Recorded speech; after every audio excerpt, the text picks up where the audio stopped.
La mastoiditis aguda es la más frecuente de las complicaciones de la otitis media aguda, o también conocida como OMA. En general, se debe a la coparticipación que la mastoides tiene en la otitis media aguda junto a la caja del oído medio y a la trompa. Cuando el componente infeccioso mastoideo no se resuelve con el tratamiento de la OMA y empeora, asume el protagonismo de mastoiditis.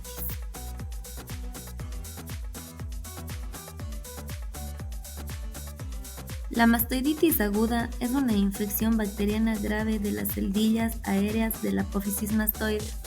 Ocurre como una complicación de una infección del oído medio que no haya sido tratada o haya sido maltratada, como la otitis media aguda, y va a producir lesiones destructivas del hueso mastoideo con la aparición de una osteitis.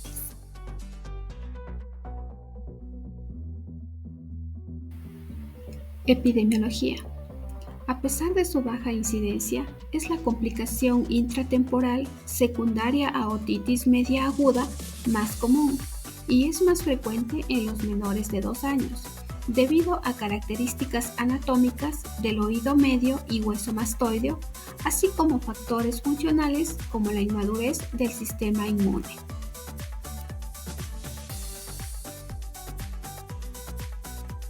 Los principales agentes etiológicos de la mastoiditis aguda son el Streptococcus pneumoniae y el Streptococcus pyogenes.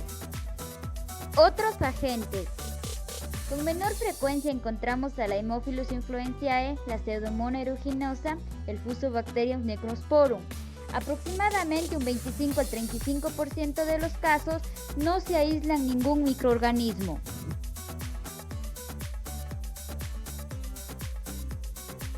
Primer factor de riesgo: niños. En ellos es más frecuente porque las trompas de Eustaquio son más cortas, horizontales, lo que facilita la entrada de bacterias al oído medio. Segundo factor de riesgo: las infecciones repetidas del oído medio. Tercer factor de riesgo: falta de tratamiento adecuado para la otitis media aguda. Cuarto factor de riesgo: sistema inmunológico comprometido.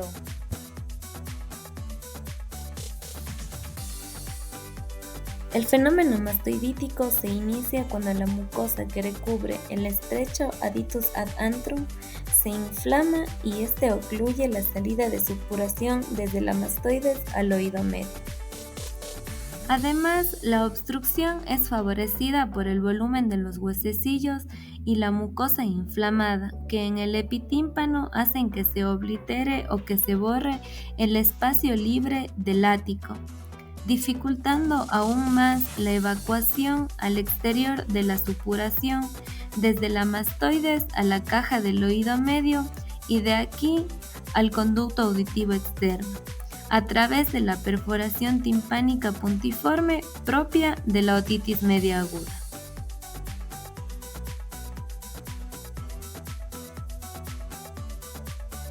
Los síntomas comienzan días a semanas después del inicio de la otitis media aguda.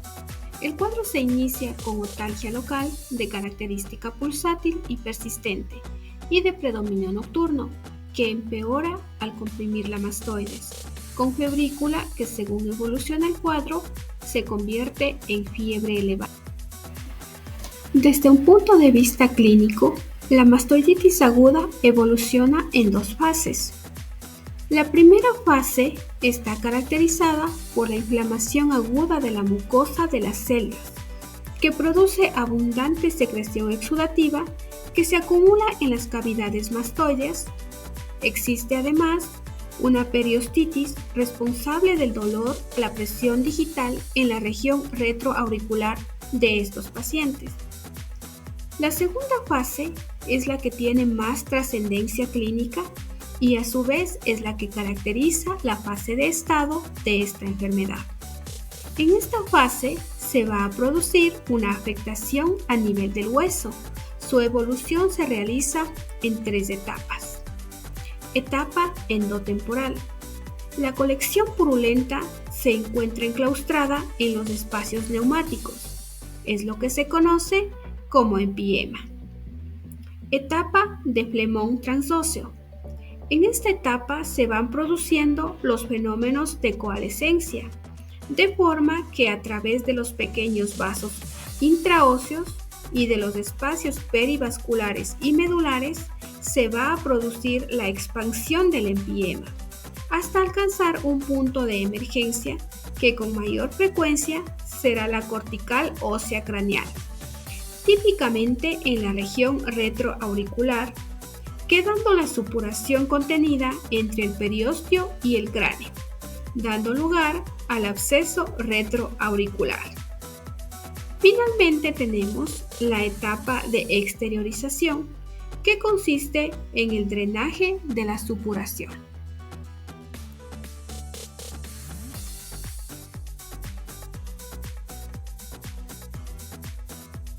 Diagnóstico. Es totalmente clínico. Se va a observar cefalea, hipoacusia de conducción, otalgia y enrojecimiento y aumento de calor de la región retroauricular. También se puede observar una tumefacción con desplazamiento de la oreja hacia adelante y hacia abajo, conocido como el signo de Edwall. La palpación retroauricular incrementa el dolor y revela la fluctuación debido al contenido líquido del absceso.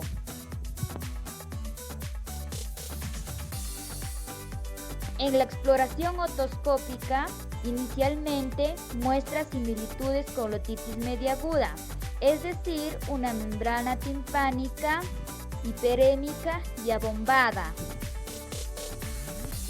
En la exploración otoscópica, al comprimir el absceso retroauricular, se observa un aumento en la salida de supuración a través de la perforación timpánica. Para el diagnóstico también utilizamos las imágenes radiológicas, ya sean radiografías convencionales o de excelencia, tomografías computarizadas, son esenciales para identificar esta patología. Imágenes radiológicas.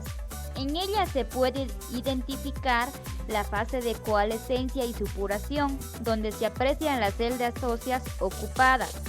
También se puede identificar la fase exudativa, donde se nota la veladura de la mastoides. Dentro de las imágenes radiológicas encontramos la TAC, que nos ofrece información precisa sobre la extensión del empiema. Esta es crucial en complicaciones excepcionales como la extensión hacia el ápex petroso o el encéfalo.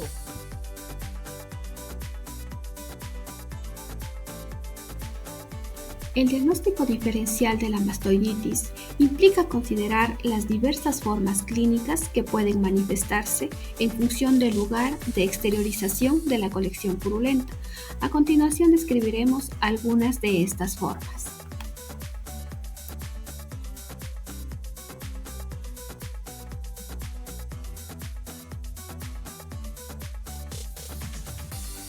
Extensión hacia el ápex petroso o conocido como síndrome de Gradenigo. Este está caracterizado por presentar síntomas iguales a los de la otitis media aguda, síntomas neurológicos como cefalea en la región temporoparietal o retroocular. Puede tener un carácter neurálgico por afectación del quinto par craneal, irradiándose a la mandíbula, además de presentar paresias del sexto par.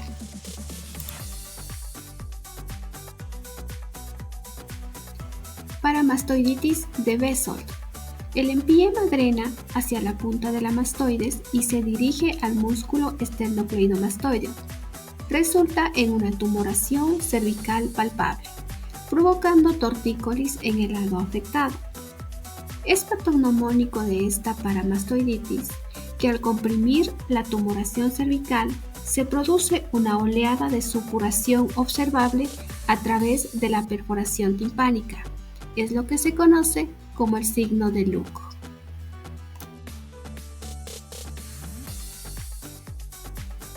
Paramastoiditis de Mouret. La fistulación del empiema mastoideo ocurre por la ranura digástrica. La supuración se desplaza a lo largo del vientre posterior del músculo digástrico. Esto se presenta con un abombamiento por colección purulenta en la pared orofaringea lateral del mismo lado de la otitis. El aspecto es similar al de un absceso laterofaríngeo.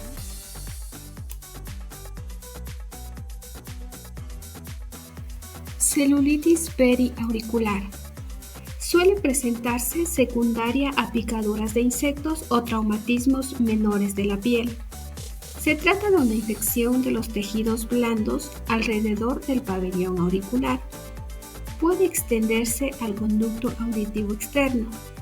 Sus síntomas incluyen edema, eritema y dolor.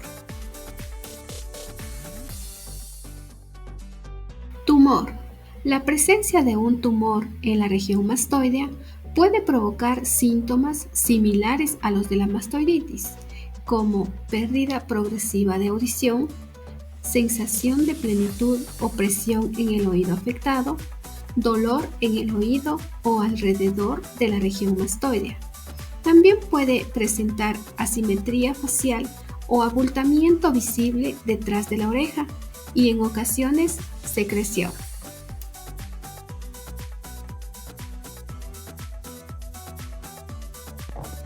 Tratamiento. En la fase de tumefacción retroauricular, sin acceso subperióstico, se aborda farmacológicamente y con ingreso hospitalario. Tratamiento.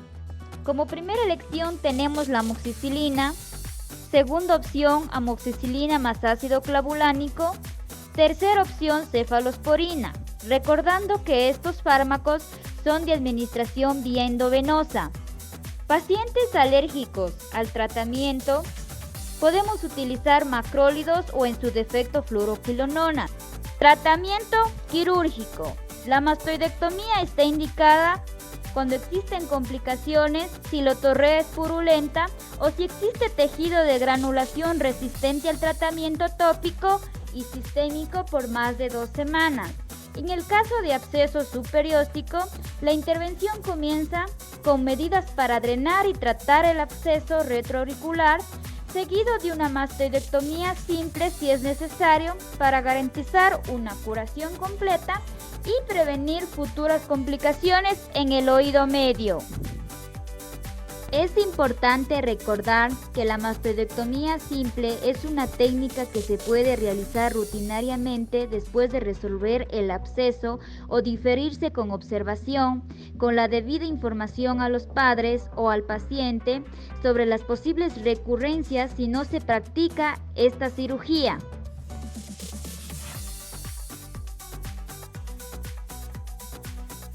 Dentro de las complicaciones de la mastoiditis aguda tenemos las intracraneales y las extracraneales. En cuanto a las intracraneales podemos mencionar la mastoiditis coalescente, laberintitis, parálisis del nervio facial, sordera, absceso subperióstico, absceso de Bessel, abscesos cervicales profundos. Y dentro de las extracraneales podemos mencionar la meningitis, abscesos epidurales, abscesos subdurales, abscesos intraparenquimatosos, empiema subdural y trombosis de los senos venosos.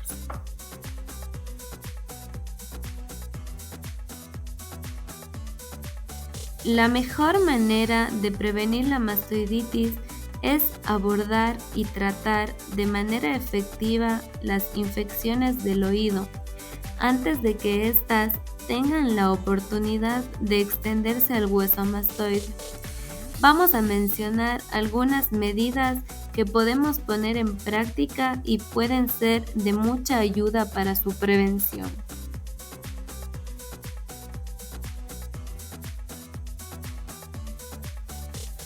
Una de las primeras medidas de prevención es el tratamiento oportuno de las infecciones del oído, ya que tan pronto como se presenten los síntomas de una infección de oído como dolor, secreción o pérdida de audición, es necesario dar el tratamiento oportuno y no permitir que ésta progrese.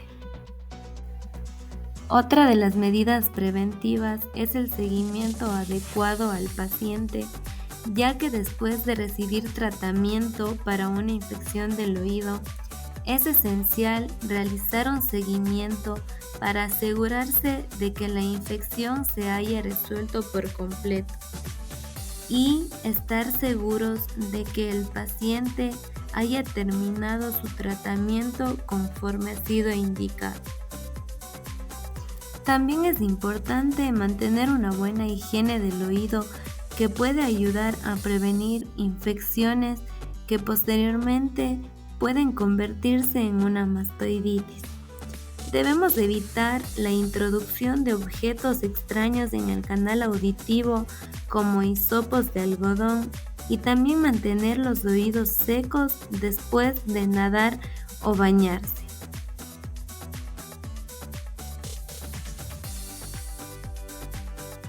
Para evitar que el agua ingrese en los oídos, se puede recomendar el uso de tapones, tanto genéricos como hechos a medida para garantizarnos una buena adaptación.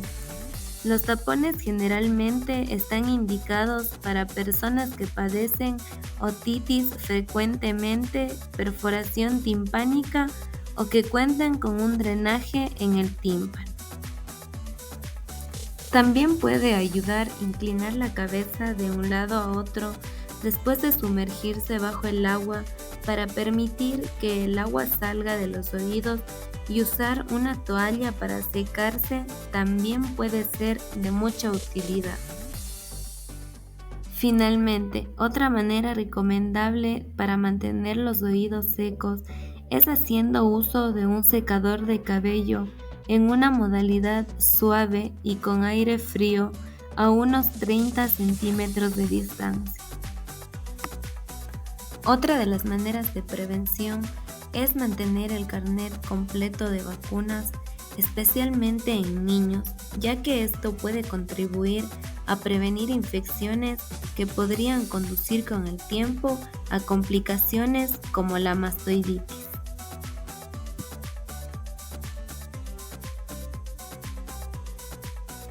Es importante tomar conciencia acerca de los factores de riesgo que podrían aumentar la probabilidad de desarrollar infecciones del oído y posteriormente mastoiditis. Uno de los factores más recurrentes es la exposición frecuente a fuentes de infección. Entre estas podemos mencionar el tabaquismo pasivo o también ambientes con un exceso de gente, especialmente en los niños que asisten a guarderías.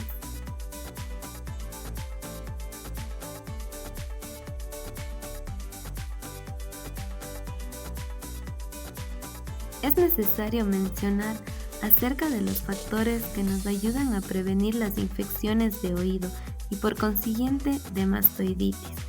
Estos incluyen la lactancia materna, tratar alergias y también las infecciones de las vías respiratorias.